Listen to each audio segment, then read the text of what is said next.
Shalom, saudara yang kasih dalam Tuhan. Salam cinta Tuhan, cinta keluarga, dan jaga kesehatan. Saudara yang kasih dalam Tuhan Yesus Kristus, hari ini kita sungguh bersuka cita. Di tahun yang baru, semangat baru, kita mau membahas sesuatu yang baru dan sangat menarik. Saudara pasti pernah mendengar kata covenant atau ikat janji. Akhir-akhir ini, seiring dengan adanya pandemi, kembali kita mendengar tentang ikat janji. Malah ada pendapat yang mengatakan ini akibat janji dengan Allah atau covenant dengan Allah dilanggar, terjadilah wabah seperti ini. Tapi ada juga yang mengaitkan ini dengan, wah ini tanda-tanda akhir zaman katanya. Nah, kalau tentang akhir zaman sudah dikupas tuntas di video-video sebelumnya. Saudara-saudara bisa menyaksikannya. Ada juga yang berpendapat bahwa covenant itu penting sebagai identitas diri bagi umatnya. Tapi saya pikir jangan-jangan ini identitas gereja. Apakah ikat janji atau covenant ini sama dengan seperti istilahnya CD atau keanggotaan gereja? Wah, saya kurang paham. Namun banyak hamba Tuhan dan gereja yang ternyata mengaplikasikan covenant ini tidak mudah dipahami oleh jemaatnya. Bagaimana dengan kita? Supaya kita paham, mari kita simak penjelasan dari Bapak Pendeta Dr. Yan Antoni. Shalom Om, apa kabar? Halo, baik, puji Tuhan. Iya, makasih nih Om, udah menyediakan waktu buat kita lagi Om. Om sehat Om? Nah, ini pelayanannya. Yang penting Om sehat. Puji Tuhan. Kok banyak orang yang bilang ikat janji gitu, covenant katanya. Nah, bagaimana sih Om sebenarnya ikat janji itu? Tapi sebelumnya kita berdoa dulu Om. Mari saudara kita berdoa dulu. Bapa kami yang di surga, Allah yang hidup, pencipta kami, penebus kami, gembala kami, dan berencana sempurna dalam kehidupan kami. Kami sungguh bersyukur. Kami bersyukur kepadamu Bapa, kami bersyukur banyak terima kasih. Kau masih memberi kami hidup di tengah-tengah pandemi ini dan diberikan kesehatan, bahkan diberikan kesempatan untuk melayani Tuhan dengan masing-masing panggilan yang Tuhan berikan kepada hamba-hamba Tuhan, pada anak-anak Tuhan.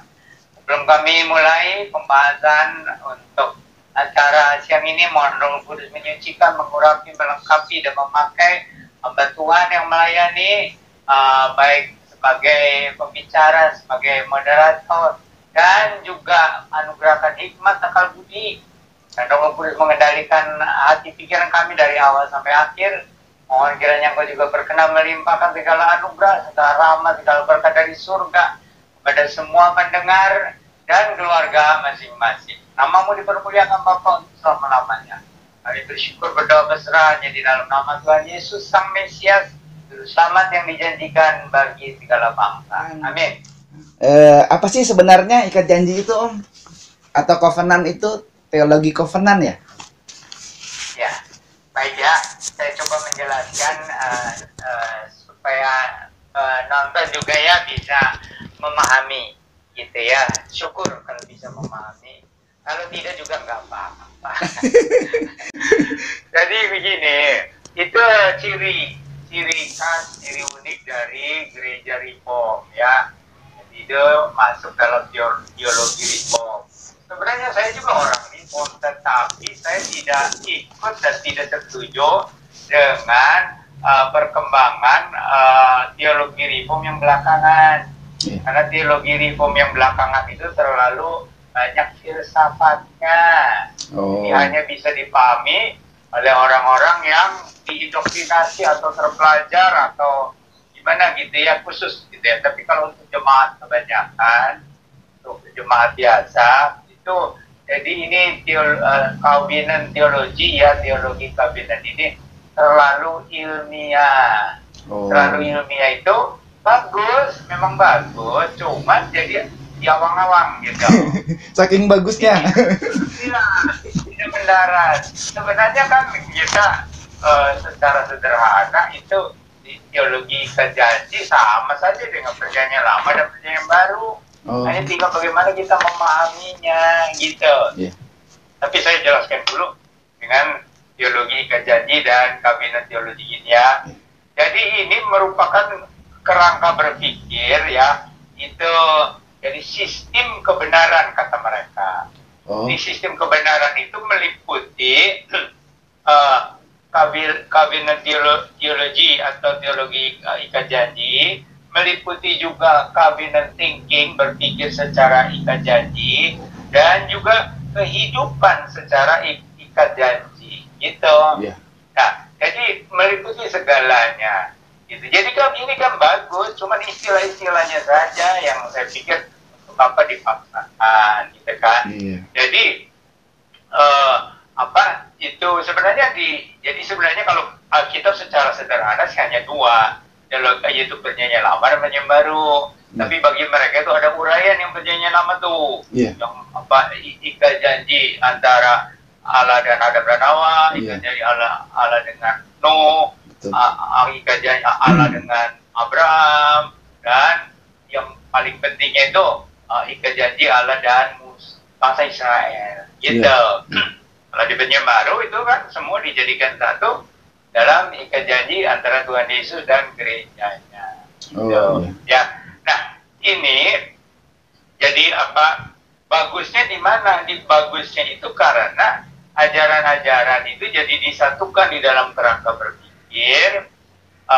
Cuman itu tadi istilah-istilahnya terlalu ilmiah.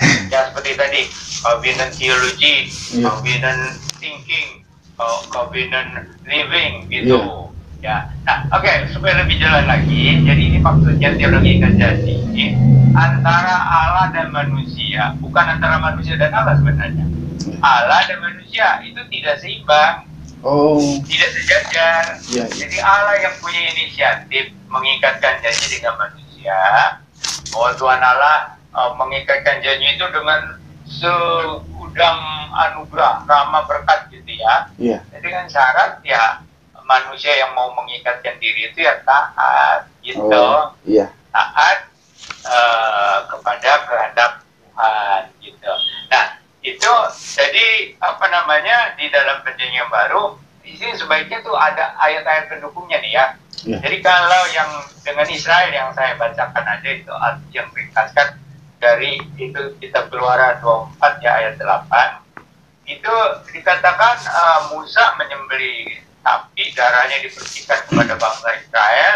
Inilah darah perjanjian kata Musa ya, antara Allah dengan kamu.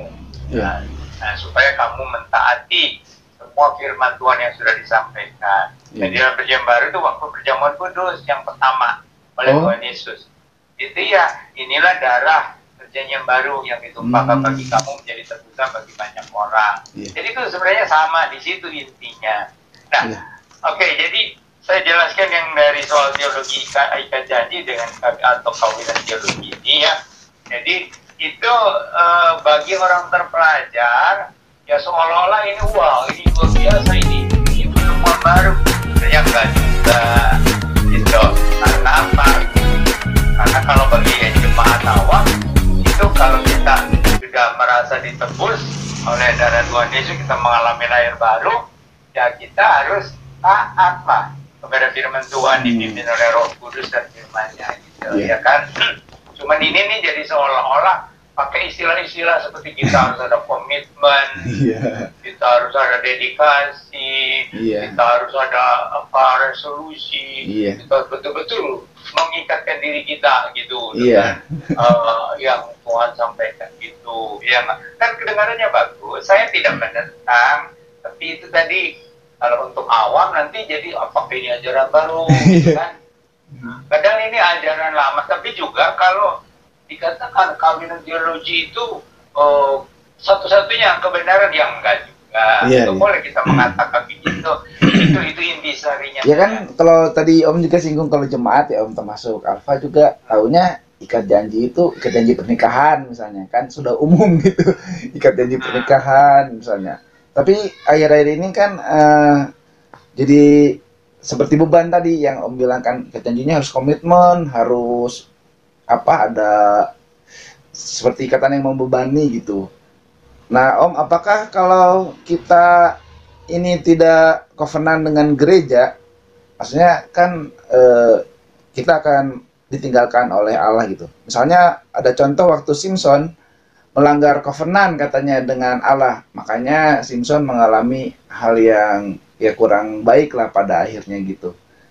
Ya, jadi kalau Simpson itu jelas-jelas dia melanggar kehendak Allah. Jadi nggak usah dibilang melanggar covenant, melanggar ikat janji.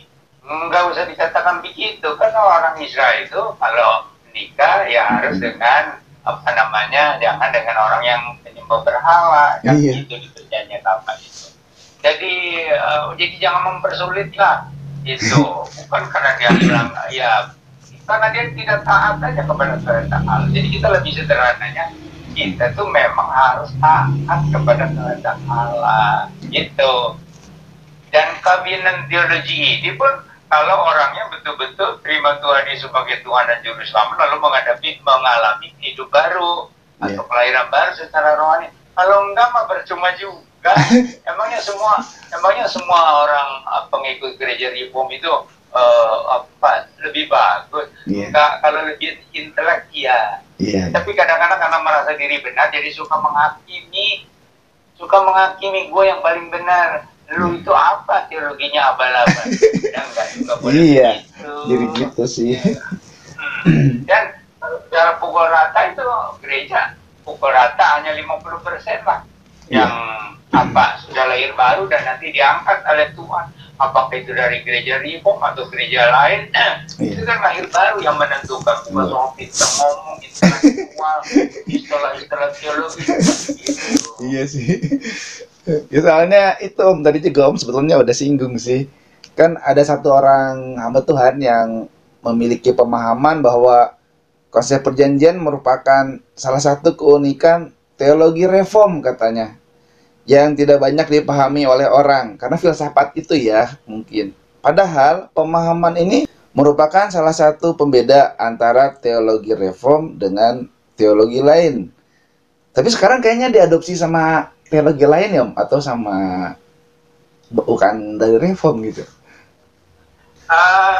Jadi karena itu pandainya teolog-teolog Reform itu mempropagandakan teologi janji atau kabinet teologi ini, jadi orang-orang yang merasa minder ya ikut dah, itu kan. Ada bagusnya untuk meningkatkan ya pemahaman intelektual. Juga jangan ikut-ikutan begitu, karena ajaran Yesus itu udah jelas.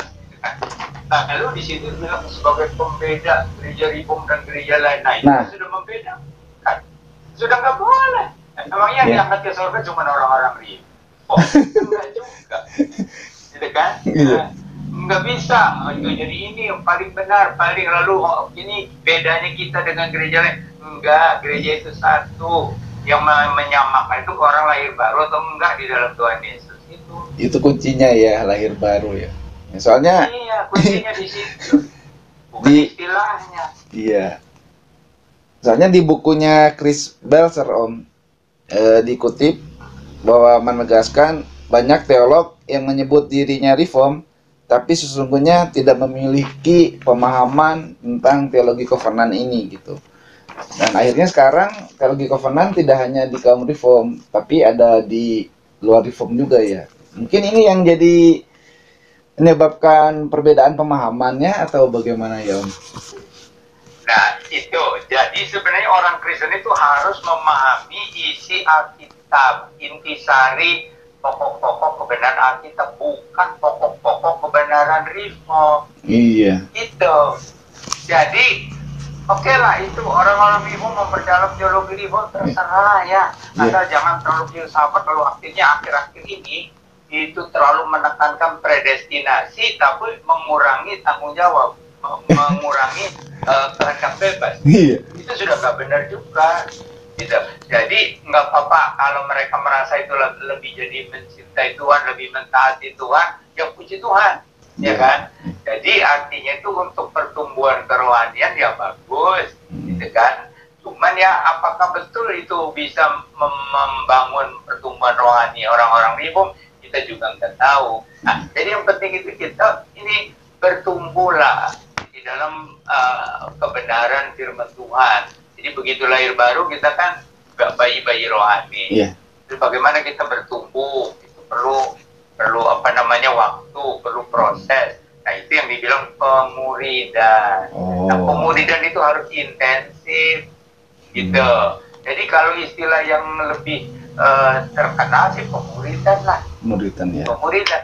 Cuma masalahnya tuh murid siapa? Murid Yesus atau murid pendeta? Nah itu. Nah, kalau murid Yesus ya pendetanya harus seperti Yesus gitu ya. Bagus pemikirannya seperti Yesus. Tapi kan seringkali itu jadi ayo mengangguk-angguk, ayo sama pendeta yang pinter, yang hebat gitu ya. Sampai ngerasa itu pendeta mengajarkan ajaran yang salah. Nah, Itu Jakarta itu kan. Yang hebat, berwibawa, tapi bilang Tuhan Yesus itu sama salah satu anak Allah katanya. Bukan Allah beneran katanya. Tapi karena dia hebat khotbahnya, itu sarjana-sarjana yang ikut situ, orang kaya juga pada ngikut, ngangguk gitu kan. Betul. Gitu. Jadi itu pemuridan itu penting. Jadi pertama sih lahir baru ya. Lahir baru itu dengan penginjilan gitu ya. Kita mendukung amanat agung, kita mendukung pemberitaan Injil yang jelas tentang Yesus disalibkan untuk menebus dosa, tentang Yesus yang bangkit dari orang mati untuk mengubahkan orang berdosa, tentang Roh Kudus yang akan mengerjakan kelahiran baru itu dan memimpin kehidupan orang percaya ya dari sejak bayi sampai bertumbuh menjadi dewasa, menjadi bapak-bapak atau ibu-ibu di dalam Tuhan. Gitu. Kovenant atau teologi kovenant atau ikat janji ini apa sama seperti syarat masuk ke dalam keanggotaan gereja gitu atau apa gitu? Nah itu ya, jadi teologi ikat janji ini dulu kan antara Allah dengan bangsa Israel. Yang baru antara Tuhan Yesus dan gereja. Jadi itu sepertinya kita tuh tidak boleh sendiri-sendiri. Jadi kita tuh harus masuk dalam tubuh Kristus. Lalu di situ kita tuh nasib kita itu ya dengan nasib gereja itu, maka lewat pemuridan. Tapi kalau yang namanya dipaksakan ya tidak berbeda. Gitu. Tapi kalau asalnya pemaksaan, tapi kemudian bagus nih, tadinya buat terpaksa, sekarang sih wah saya nggak merasa terpaksa lah, ya itu juga berhasil lah dia, ya nggak. Tapi kalau sudah dari awal dipaksa-paksa, lalu orangnya jadi seperti demi nih gabung sama gereja itu gitu. Jadi itu gerejanya mungkin berbeda, tapi sistemnya juga berbeda, namanya berbeda, ya nggak. Tapi yang penting itu isinya gitu.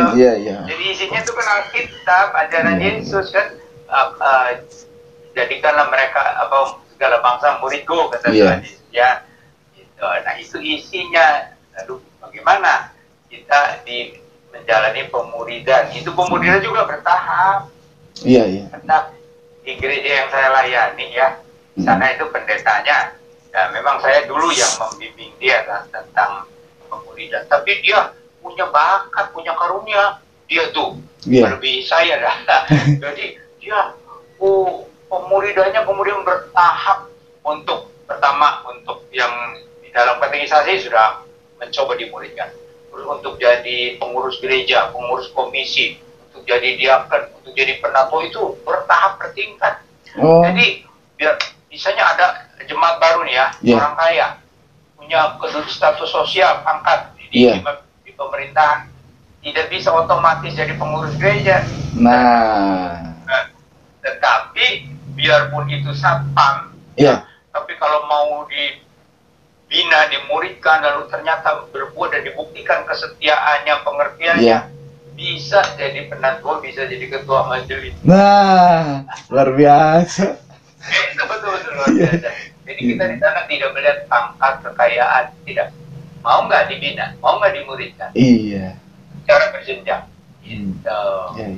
Nah, tapi ya kembali kata Om tadi, kalau ada orang yang kira-kira wow gitu secara sosial masyarakat, langsung tiba-tiba jadi salah satu pengurus. Nah, itu kan ada juga yang gitu.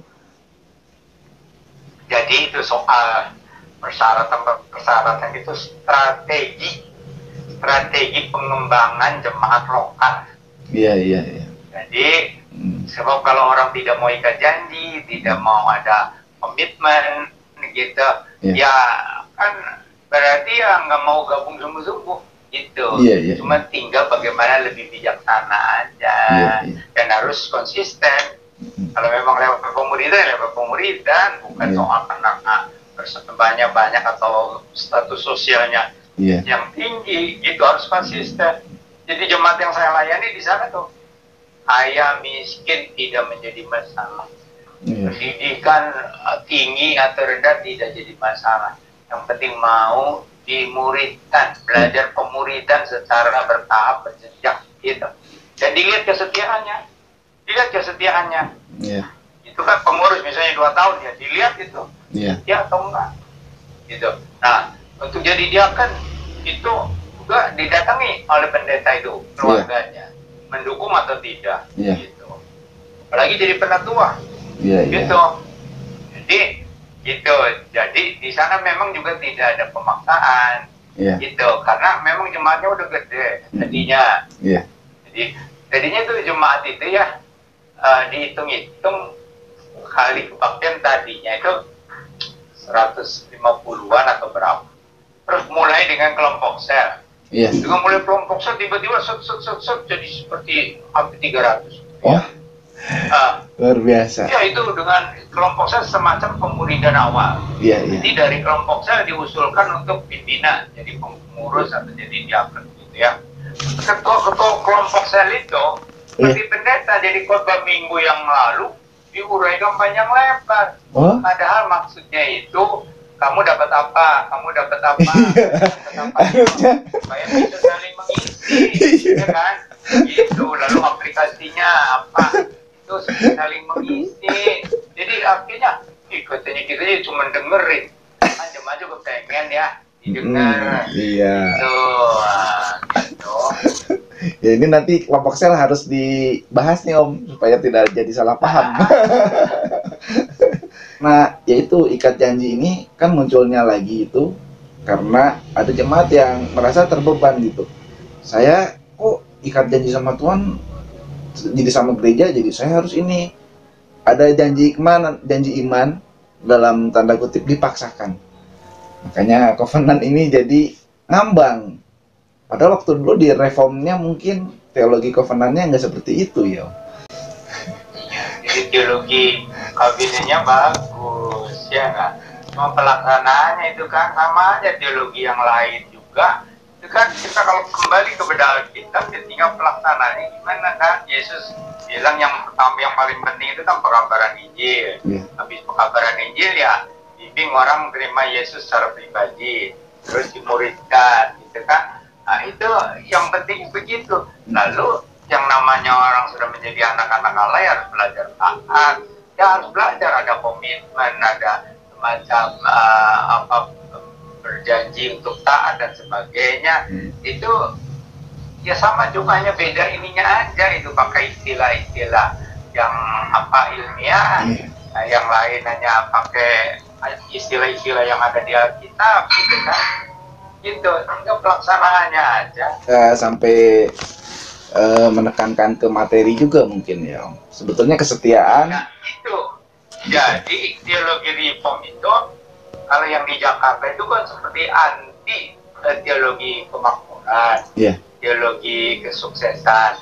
Tapi karena jemaat itu pengen juga jadi kaya, jadi dimasukkan juga. Gitu, itu sudah kompromi tuh. Padahal di dalam teologi kabinet itu sebenarnya janji Allah itu lengkap, berlimpah-limpah, ya rohani ya jasmani. Itu sebenarnya. Karena itu janji Tuhan, aku akan menyertai kamu, aku tidak akan meninggalkan kamu, aku akan memberkati kamu, seperti janji Allah kepada Abraham juga. Cuman itu tadi kita hanya harus belajar taat. Nah, untuk taat itu kan diproses. Nah, untuk proses itu ada yang lama sampai puluhan tahun, gitu kan? Jadi tapi Tuhan tidak meninggalkan, Tuhan tidak membuang. Itu jadi nggak bisa juga dengan teologi ikat janji sunnah pasti lancar, pasti beres, nggak bisa juga. Manusia itu tetap mempunyai masa lalu ya, yang harus dibongkar atau harus dibetulkan, harus diperbaiki. Kan namanya ciptaan baru. Ciptaan baru itu bukan hanya rohani, karakternya, sifat-sifatnya, sikap-sikapnya. Nah, itu perlu waktu. Iya. Perlu waktu. Nah, ini sahabat Alpetamisti jadi paham ya sekarang. Jadi ada ajaran yang mengatakan ikat janji dengan Tuhan termasuk perpuluhan. Kalau kasih 1.000 nanti jadi berlipat ratus ribu. Jadi berapa? Itu bukan ikat janji. Dengan Tuhan bukan seperti itu. Kasih 1.000 jadi 1 juta. Bukan seperti itu ya Om ya. Jadi kembali kepada yang bagusnya dulu ya. Iya. Jadi teologi kabinet, teologi ikat janji itu supaya kita juga berpikir secara ikat janji, ya. Iya. Pikiran kita, pola pikir kita dirubah. Iya. Ikat janji bahwa Tuhan sudah membeli kita dengan darahnya, menebus kita. Nah, lalu dalam hidup sehari-hari juga gitu. Kita akan mentaati kehendak dalam kehidupan sehari, itu yang bagusnya ya. Iya. Hanya soal istilahnya saja yang itu. Nah, kita kalau tidak mau pakai istilah ikat janji, kita kembali kepada ajaran Yesus sebenarnya, Yeah. gitu. Jadi kalau soal teologi, oke, kalau orang mau belajar teologi, mau ilmiah nggak jadi masalah, asal benar aja sesuai dengan ajaran Yesus. Jadi pegangan ajaran kita adalah firman Tuhan di dalam Alkitab, gitu ya. Nah, ini jemaat saya kan ada yang sekolah di itu sekolahnya reform gitu ya. Yeah. Ada yang enggak, saya kasih tahu begitu sudah mau lulus. Ya, kamu jangan membatasi diri dengan indoktrinasi dari sekolahmu. Yeah. Karena Alkitab itu suka memberikan pengajaran dari berbagai segi. Jadi kamu harus terbuka kepada ajaran firman Tuhan. Bukan hanya melulu itu seperti ini yang paling benar. Enggak, harus ayo belajar pelan-pelan gitu.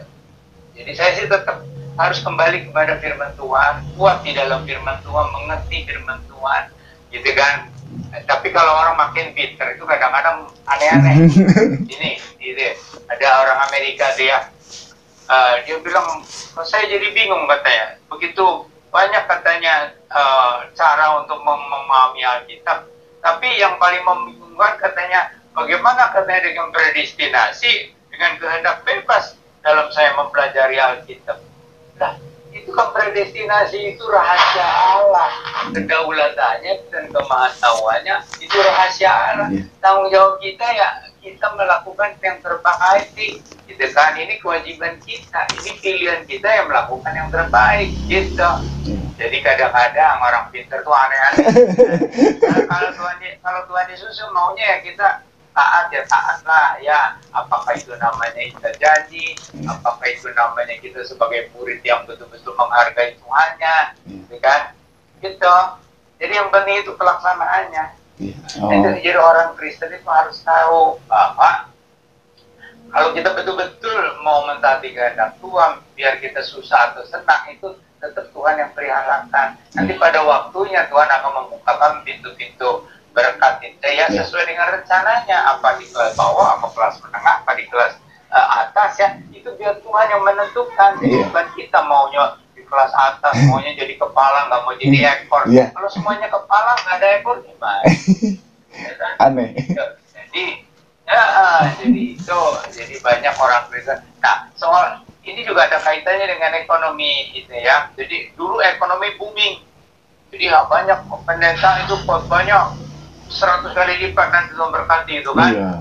Karena ekonomi Indonesia lagi booming, benar satu. Tapi yang bangkrut juga ada. Tapi kemudian, nah itu mereka akhirnya nggak jadi Kristen lagi. Nah, kemudian Indonesia kan ekonominya sekarang agak mandek. Tapi yang teologi kesusahan nggak mundur terus gitu pasti. Nah, kenapa saya nggak dipercaya? Barangkali kamu ada dosa. Nah itu. Gitu. Nah kalau ikat janji karena kamu kurang apa itu komitmen atau kurang mengikat janji dengan Tuhan, ya. Jadi gitu. Jadi bagus gitu ya. Cuman ya tinggal pelaksanaannya jangan mempersulit jemaat ya. Nah, jangan mempersulit. Jangan harus teologi ini juga. Jangan menghakimi juga. Ya kan saya bilang teologi reform ya ada bagusnya, gitu kan. Ini juga kabinet teologi juga kan ada bagusnya. Gitu. Tinggal pelaksanaannya bagus apa enggak, sesuai enggak dengan ajaran Yesus. Gitu. Itu jadi soal inilah darah perjanjian. Gitu kan. Jadi bahwa kalau kita dibaptiskan itu kan karena kita iman kepada Tuhan Yesus yang disalibkan dan sudah bangkit, itu berarti kita tuh masuk perjanjian dengan Tuhan Yesus. Tapi janji untuk apa? Ya janji untuk taat. Gitu, janji untuk melakukan kehendak Tuhan. Itu tanpa embel-embel. Itu tadi covenant thinking, covenant living, covenant theology gitu. Jadi yang sederhana, saya sih selalu berpikir sederhana. Khotbah saya juga sederhana. Orang kan udah disinggung sama Om sih, jangan dipaksakan ya Om ya. Orang yang kehilangan covenant hidupnya, mungkin ini living covenant maksudnya ya Om ya, akan terikat oleh dosa dan akan akan dilalaikan oleh dunia, dikalahkan oleh dunia. Oleh sebab itu, setialah pada perjanjian yang Tuhan buat dalam kehidupan kita dan senantiasa hidup dipenuhi oleh Roh Tuhan. Maka kemenangan dan berkat akan terus ada dalam kehidupan orang-orang yang setia berpegang pada perjanjiannya. Nah, gimana Om? Ya, itu kan bagus, itu prinsipnya begitu. Cuman kan dalam pelaksanaannya kan kita kan tidak selalu di dalam ketaatan itu. Gitu. Jadi sesudah kita lahir baru, itu Tuhan memberikan di dalam hati kita hati yang takut akan Tuhan. Nah, kalau kita sampai melanggar hukum-hukum Tuhan ya, yang mana aja, itu dosa yang membawa maut, gitu. Jadi bukan karena melanggar ikatan, bukan, tapi karena melanggar hukum Tuhan. Gitu. Jadi jangan sampai kita berani melanggar tuh. Ya, apakah yang hukum pertama ya itu tidak kepada Allah lain, yang kedua kepada berhala, yang ketiga soal jadi kita terhadap nama Tuhan nggak ada hormat sama sekali gitu ya. Yang kelima sama orang tua, atau yang keenam sampai kita membunuh atau benci nggak mau maaf-maafin gitu ya, atau sampai berzina atau selingkuh gitu kan, atau mencuri atau korupsi, itu semua dosa membawa maut. Itu soal melanggar dari ikat janji. Itu melanggar, itu sudah melanggar. Itu meskipun itu perjanjian lama, kalau perjanjian baru kan oleh darah Yesus. Meskipun kita sudah diampuni dosa masa lalu, dosa masa sekarang, dosa yang akan datang, kalau kita mengakui dengan jujur, kita mau disucikan, itu semua dosa sudah diampuni. Tapi kalau kita dengan sengaja, itu sama seperti kita menyalibkan Tuhan Yesus kedua kali. Gitu. Jadi perjanjiannya lebih baik sih dengan Tuhan Yesus saja. Janji Tuhan, tolong saya taat kepadamu, tolong saya melakukan kehendak-Mu. Gitu. Maka seluruh hidupku untukmu. Itu ya. Jadi ya Roma 12 ayat 1 dan 2 itu kan. Jadi nggak usah pakai istilah-istilah yang aneh, apa yang sulit. Gitu. Pakai istilah kita baca. Pertanyaan terakhir. Ikat janji itu kalau orang ninggalin Tuhan Yesus batal atau enggak Om? Ikat janjinya. Nah, jadi orang yang meninggalkan Tuhan Yesus yang menyangkal iman ya. Atau jadi mualaf atau apa ya. Jadi kalau orang belum mengalami kelahiran baru di dalam Tuhan Yesus Kristus, hanya secara agama, itu gampang sekali untuk meninggalkan Tuhan Yesus, atau jadi mualaf. Tapi kalau orang sudah menerima Tuhan Yesus, mengalami lahir baru, bisa aja, tapi jarang. Tapi nanti akan kembali. Ada kan yang akhirnya menyesal karena saya tinggalkan Tuhan Yesus. Akan kembali. Gitu. Jadi itulah, jadi bukan soal ikat janji, dia sudah lahir baru atau belum. Dan apakah dia sudah dimuridkan? Kalau sudah dimuridkan kan jadi ngerti. Gitu. Kalau sudah lahir baru kan ada dasarnya. Gitu. Hati yang cinta Tuhan, cinta sesama manusia, takut akan Tuhan, itu dasarnya ada waktu lahir baru meskipun masih jauh dari sempurna. Pasti penonton Alpetra Ministry juga tercerahkan. Om bisa kasih closing statement Om untuk kita sebelum kita akhiri dengan doa. Baik, jadi kembali kepada bahasan tadi, teologi ikat janji atau teologi covenant ya, covenant teologi itu pada dasarnya itu bagus, tetapi itu jadi cocoknya untuk yang berpikir secara intelektual ilmiah ya. Jadi sebut covenant teologi, covenant thinking, biasa kebanyakan. lebih baik kita langsung belajar dari Alkitab saja. Gitu. Nah, lalu bagaimana kita dalam kehidupan sehari-hari, kalau kita taat kepada kehendak Tuhan, ya kita mengalami semua janji Tuhan itu. Tapi itu memerlukan proses.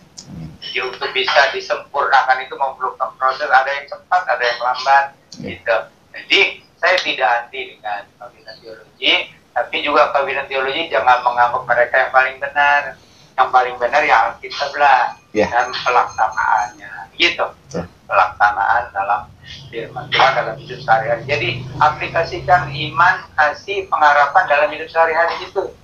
Terima kasih Om untuk penjelasannya yang luar biasa di hari ini. Nanti minggu depan saudara-saudara jangan ketinggalan, kita akan membahas mengenai hypergrace. Jadi saudara jangan sampai ketinggalan ya, subscribe supaya nggak ketinggalan. Nanti dapat ilmu nanti kita akan dapat pencerahan pemahaman tentang hypergrace dari Bapak Pendeta Dr. Anthony. Akhirnya sebelum kita berpisah, mari kita tutup sesi kita pada hari ini dengan berdoa. Mari kita berdoa. Bapa dalam surga, Allah yang Maha Kasih, Tuhan kami Yesus Kristus yang penuh kasih, yang penuh cinta bagi kami. Kami bersyukur atas pertolongan Tuhan Yesus. Kami bisa melakukan rekaman pada hari ini. Kiranya apa yang telah disampaikan oleh Bapak Pendeta Dr. Anthony bisa menjadi berkat buat semua orang yang menonton tayangan ini. Terima kasih Bapak, kami sungguh bersyukur. Hanya di dalam nama Tuhan Yesus Kristus kami berdoa. Haleluya, amin. Amin. Baik, sampai di sini dulu perjumpaan kita. Jangan lupa ya subscribe supaya hypergrace tidak ketinggalan. Salam cinta Tuhan, cinta keluarga, dan jaga kesehatan. Amin. Cinta Tuhan, cinta keluarga, jaga kesehatan. Tetap semangat. Tetap semangat.